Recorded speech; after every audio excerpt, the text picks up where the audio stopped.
Un adolescente de 16 años que ingresó a una propiedad privada con el objetivo de delinquir, que aparentemente estaba intentando sustraer un bombeador en la zona trasera de esa casa. Recibió un golpe con una barreta de hierro por parte de uno de los habitantes, concretamente el hijo de la propietaria. Lo contábamos ayer y escuchábamos el testimonio de la mujer también.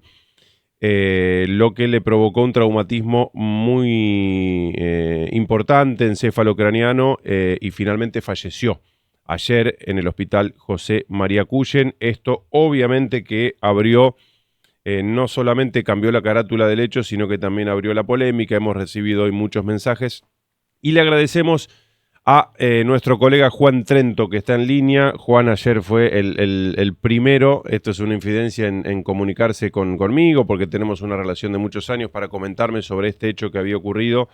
Es un referente del periodismo santafesino, fundamentalmente en los policiales y en este tipo de noticias. Juan, ¿cómo estás? Bienvenido. Hola Guillermo, buen día. ¿Cómo te va? ¿Todo bien? Mira, estoy completamente apabullado porque vos y yo compartimos un criterio, la noticia tiene contexto. Nosotros sabemos que cuando hablamos entre periodistas, el primer rasgo que surge de manera prístina, nítida y cristalina, es que nosotros tenemos contexto. Nosotros tenemos que hablar de delito, de menores, de muerte, de Santo Tomé, con la pesada carga de lo que pasó con Jeremías Monzón.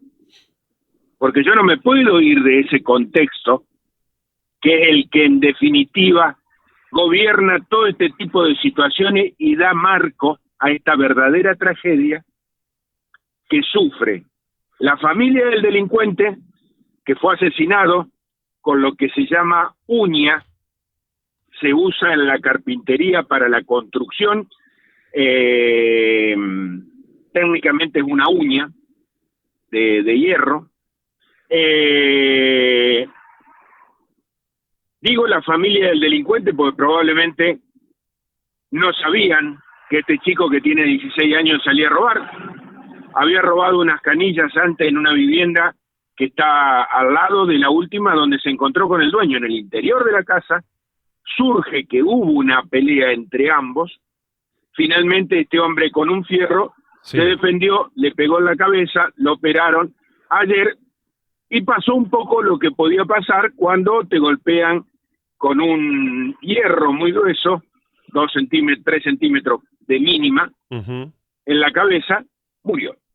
Juan, pero acá viene el... Te interrumpo un segundito para contarle a la gente, porque viste cómo es la tecnología. Nosotros estamos por radio y por streaming también. Mientras vos haces toda la descripción, ahí estamos observando una imagen de lo que es el secuestro policial de esa barreta de hierro que vos describías recién, para que la gente también pueda ver de qué se trata, cuál es el arma. Es una uña, se llama uña porque tiene en ambos extremos un achatamiento con una fisura en el medio y se utiliza para sacar clavo y para desprender las tablas. La usan los carpinteros dentro de la albañilería para armar lo que se denominan los cofres de madera, donde después se deposita el hormigón armado. Digo, es ese tipo de herramienta y no otra. Tiene en la parte superior de uno de los lados, tiene una especie de medio ojito, un semicírculo. Bueno, en definitiva la historia es que tenemos menores, tenemos delitos, tenemos crímenes, tenemos Santo Tomé, y ese es el contexto de esta historia, con una tragedia tremenda para la familia, que le mataron un pibe de 16 años. Es probable que esa mamá y ese papá no sepan que el pibe salía a robar, o sí, quiero pensar que no. Por otro lado, la tragedia de ese pobre pibe de 16 años, que nadie le supo corregir a tiempo este tema y encontró la muerte robando. Con lo cual no lo voy a justificar de ninguna manera, de ninguna forma, por lo menos una apreciación personal. Y después tenés la otra tragedia, yo diría griega, que es la de este hombre que ahora que se enfrió, que tiene 37 años, que defendió su propiedad, la seguridad de su casa, su madre, terminó matando a un pibe de 16 años, y técnicamente eso es un homicidio. Claro, porque además, no sé, Juan, lo que tenemos que ver ahora y en todo caso los elementos que tiene que empezar a recopilar, a tener en cuenta la justicia, los fiscales y demás, es todo el contexto de cómo ocurrió el hecho. Si no me equivoco, va a ser muy importante conocer también, por ejemplo, si este menor estaba armado o no, ¿sí? Ujú. Indefectiblemente de que ya Si hay partimos de la base si hay, del contexto de si que hay un estaba exceso, dentro de una propiedad privada, ¿no? sí, estaba dentro de la propiedad privada, pero vos tenés que tener en cuenta cuando analizás el homicidio la figura del tipo jurídico, cuál es el bien jurídico protegido y si no estamos en presencia de un exceso en la legítima defensa.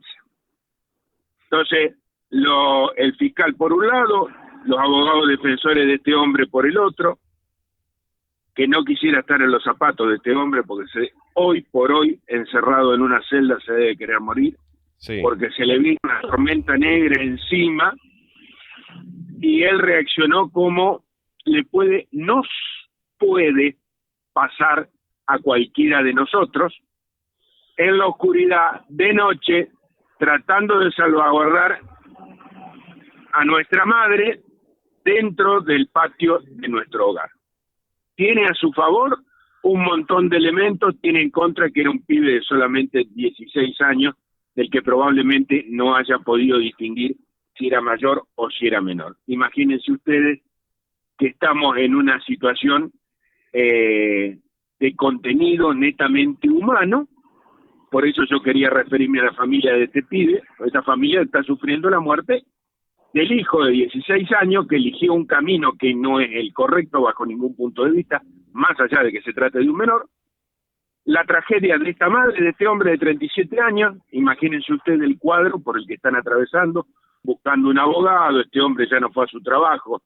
No quiero ni pensar la tragedia personal por la que atraviesa este señor. Y después el contexto, que otra vez tenemos menores, que otra vez Santo Tomé está profundamente golpeada porque hay un crimen, porque hay menores involucrados, porque nos acordamos de Jeremías Monzón, sí, sí, sí, con sí. todo lo que eso significó. Por eso empecé diciendo que nosotros los periodistas tenemos contexto en el análisis, la forma que tenemos de comprender los fenómenos sociales que tienen repercusión en la opinión pública cuando son de estas características. Creo que coincidimos en eso, Guillermo. Sí, sí, sí, indudablemente. Indudablemente, más allá obviamente, de las diferencias que pueda haber entre un hecho y el otro, aquí estamos hablando de algo distinto, pero que también tiene a un menor como protagonista de un delito y en este caso con este final No, no, pero que... vos lo tenés como protagonista de un delito y como víctima, Y como porque lo víctima, mataron. claro, con ese final que lo termina poniendo Bueno, también, iba a decir, en el lugar de bueno. víctima, es O sea que muy, muy tenemos, si complejo. analizamos Jeremías Monzón, tenemos dos víctimas, Sí, sí, sí, sí, sí, porque sí. Jeremías Monzón lo mataron por la publicación de un video, fue una venganza, pero más allá de la motivación, tenía un menor asesinado, en este caso agravado porque son 3 menores los que lo mataron, 2 varones de 14 años y una joven de 16 que todavía continúa privada de la libertad como su Sí, mamá. Santo Tomé, menores, violencia, el caso de Jeremías Monzón, emblemático y prototípico desde el punto de vista que se bajó la imputabilidad de 16 a 14 años. No estamos hablando de poca cosa. Un debate que estaba prolongado en el tiempo, donde había posturas que se decían progresistas para no abordar el problema del menor en conflicto con la ley penal, cosa que no inventamos, que está desde todo punto de vista comprendido en el caso de Jeremías Monzón. Pero en ese contexto no nos podemos olvidar que todo lo que estamos hablando te lastima de solamente escucharlo. Ahora es la realidad como diagnóstico para que quienes tienen la potestad del Estado, la prevención policial, la obligación de los fiscales de llevar este caso a los estrados, lo hagan. Y esto tiene una consecuencia social, indudablemente, ¿qué te parece? ¿Qué te parece, terriblemente Sebastián? dolorosa, terriblemente dolorosa. Ahora, ¿qué hacemos? ¿No hablamos de esto? Si no hablamos de esto, no hay diagnóstico. Nosotros los periodistas lo que tratamos de establecer, bajo todo punto de vista, por lo menos una consideración personal, es tratar de establecer un diagnóstico para que quienes tienen la responsabilidad como autoridades encuentren en ese diagnóstico un avance sobre una problemática para empezar a encontrarle una solución. Se trata de eso, digamos. Los que socialmente estamos comprometidos con el trabajo del periodista, tratamos, sobre todo en la materia mía, cuya especialización es la de los casos de la crónica, policial, judicial y penitenciaria. Es decir, cuando se lo detiene es policial, cuando se lo procesa es judicial y cuando se lo condena es penitenciaria. Y con eso termina el círculo de 360 grados de esta problemática.